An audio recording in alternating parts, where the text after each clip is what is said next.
జై భీమ్, జై భీమ్, జై భీమ్. ఒక్కసారి గనుక చంద్రబాబు నాయుడు ఒక్కసారి ఇటు గన ఈ రోజు చూస్తే ఇక ఈ రోజు నీకు నిద్ర ఉండదు, నీ కొడుకుకి నిద్ర ఉండదు, నీ పార్ట్నర్ కి నిద్ర ఉండదు, నిన్ను మోస్తున్న పవన్ కళ్యాణ్కి నిద్ర ఉండదు.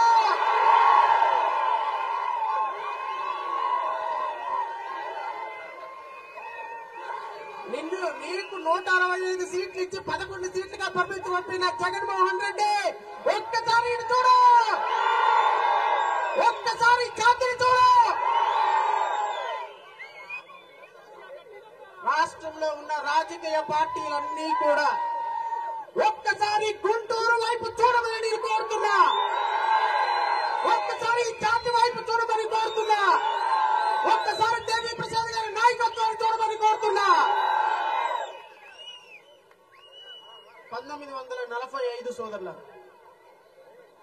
భారతదేశంలో ఉన్నటువంటి 30 కోట్ల మంది భారతీయులకి ఒక రాజ్యాంగం కావాలి, ఆ రాజ్యాంగాన్ని ఎవరు రాస్తారు అని భారతదేశంలో ఉన్నటువంటి పెద్ద పెద్ద మేధావులందరినీ సంప్రదిస్తుంటే 30 కోట్ల మంది ఉన్న భారతీయులకి రాజ్యాంగం రాసే దమ్ము ఏ ఒక్కడికి లేదు. ప్రధానమంత్రి పోస్టులు ఆశించే నెహ్రూ ఒకడు, ఉపరాష్ట్రపతి పోస్టులు ఆశించే ఇంకొక వ్యక్తి ఒకడు, ఉప ప్రధానమంత్రి పోస్టులు ఆడించే లజపత్ రాయ్ లాంటి వాళ్ళు ఒకడు. ఈ దేశానికి రాజ్యాంగం అందించాలి అంటే, ఈ దేశంలో ఉన్నటువంటి 5 కోట్ల మంది దళిత బిడ్డల జాతిని వాళ్ళ తలరాతన్ని మార్చాలి అంటే ఒకే ఒక్క తల చేతి పైకి ఎత్తి నుంచింది, అదే డాక్టర్ బాబాసాహెబ్ అంబేద్కర్, అదే డాక్టర్ బాబాసాహెబ్ అంబేద్కర్, అదే డాక్టర్ బాబాసాహెబ్ అంబేద్కర్.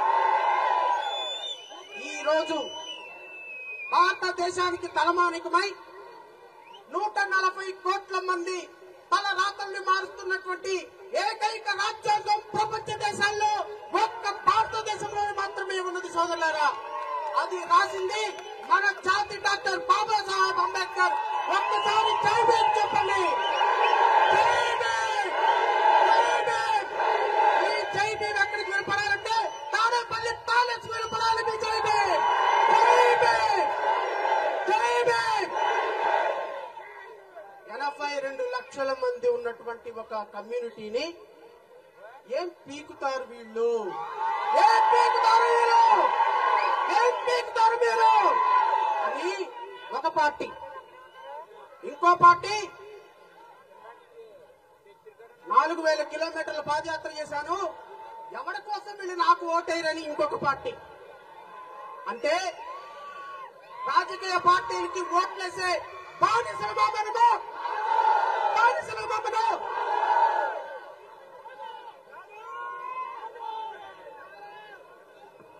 ఒక్కసారి డాక్టర్ బాబాసాహెబ్ అంబేద్కర్ అన్న మాటలు నేను ఒక్కసారి గుర్తు చేస్తాను చూడండి. Freedom of mind, freedom of mind is the real freedom, freedom of mind is the real freedom.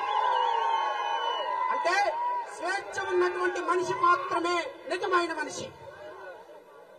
A person whose mind is not free, though he may not be in a chains, is a slave. One whose mind is not free, though he may not be in a prison, is a prisoner. Though whose mind is not free, though whose mind is not free, though he lied, he is right to die.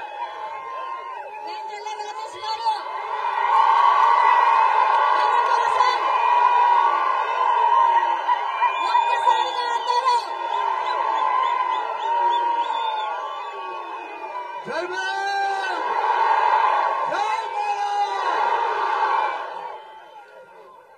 Thank you so much. I heartily welcome everyone. సోదరులారా, doctor Babasaheb చెప్పినటువంటి అద్భుతమైనటువంటి మాట. ఈ రాజ్యాంగం మన కళ సాకారం కానప్పుడు ఈ యువత రాజ్యాంగం మీద యుద్ధం చేయాలని ప్రకటించినటువంటి డాక్టర్ బాబాసాహెబ్ అంబేద్కర్ మనకు స్ఫూర్తి.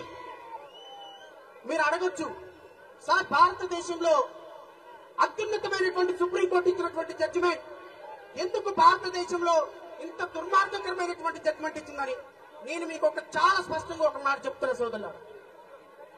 2024 జూన్ లో జరిగినటువంటి భారతదేశ సార్వత్రిక ఎన్నికల్లో 240 సీట్లతోటి గెలిచినటువంటి భారతీయ జనతా పార్టీకి వచ్చినటువంటి ఓట్లు 23,79,50,000 ఓట్లు.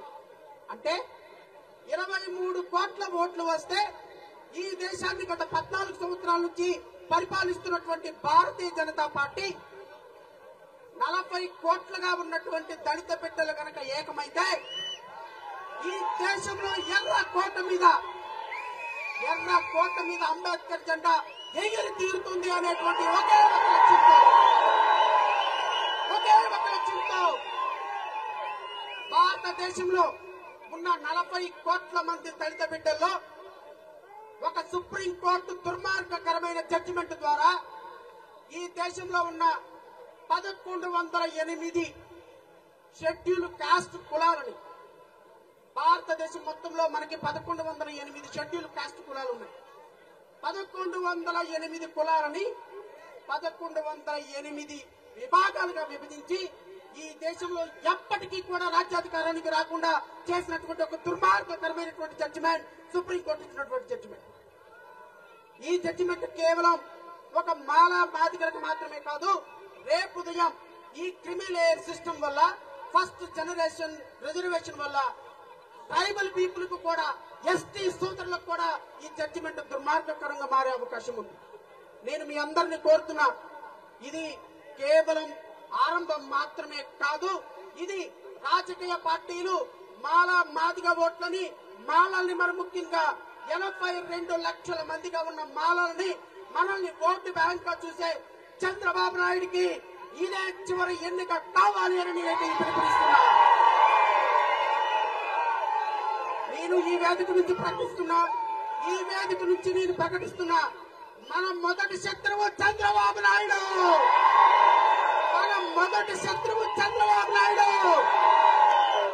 మన రెండవ శత్రువు జగన్మోహన్ రెడ్డి. మన మూడవ శత్రువు ఎవరు? పవన్ కళ్యాణ్.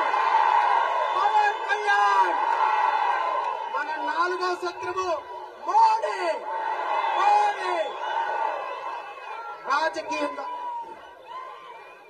రాజకీయంగా మాలా అంటే వాడు ఓటు వేసే బానిసలాగా చూసే రాజకీయ పార్టీలకి మీరు సమాధానం చెప్తారా చెప్పరా?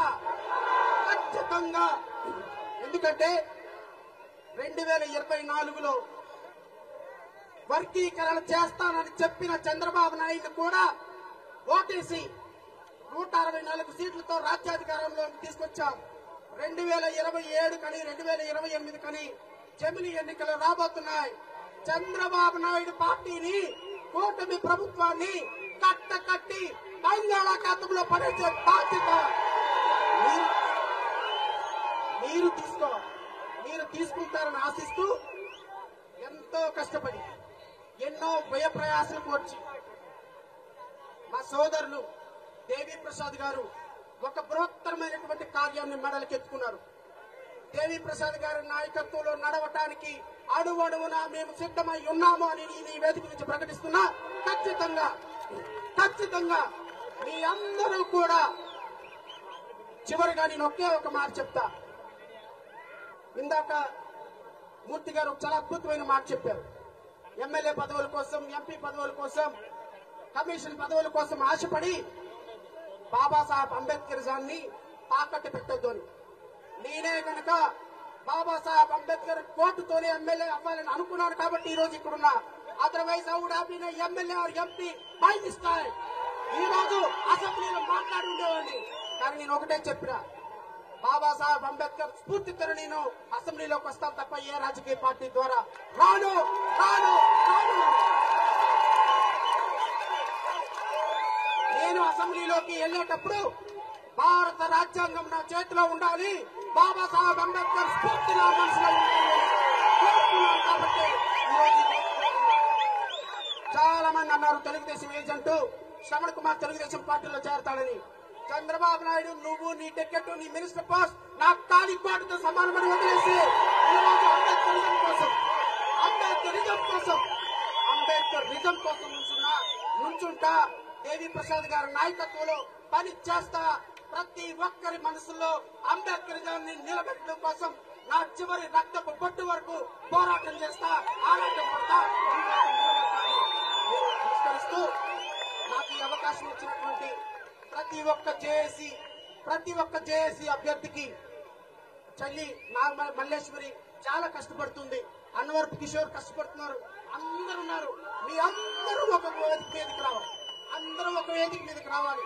ఇది మన భావి తరాల కోసం పోరాటం. సోదరులారా, ఒకరోజు దయచేసి ఒక్క నిమిషం, ఒకరోజు నీ కొడుకు వచ్చి నానా అమ్మా ఒక్క నిమిషం ఒకరోజు నీ కొడుకు వచ్చి నానా రిజర్వేషన్ లేవంట, నీకు ఉద్యోగం వచ్చిందంటే నా ఉద్యోగం పోయిందని చెప్తే ఆ కళ్ళల్లో బాధ నాకు తెలుసు. మన భావి తరాల కోసం మనం పనిచేయాలి. అంబేద్కర్ తన బిడ్డలను చంపించుకొని ఈ రోజు ఎంతో మందికి రిజర్వేషన్లు ఇచ్చినటువంటి రాజ్యాంగ ఫలాలని మన భావి తరాలకు అందించాలంటే నువ్వు సమితిగా మారాలి, పార్టీలను బంగాళాఖాతంలో వదిలేయాలని మనస్ఫూర్తిగా కోరుకుంటూ నాకు ఈ అవకాశం ఇచ్చిన మీ అందరికీ కూడా హృదయపూర్వక నమస్కారాలు తెలియజేస్తూ జై భీమ్, జై భీమ్, జై భీమ్. హలో.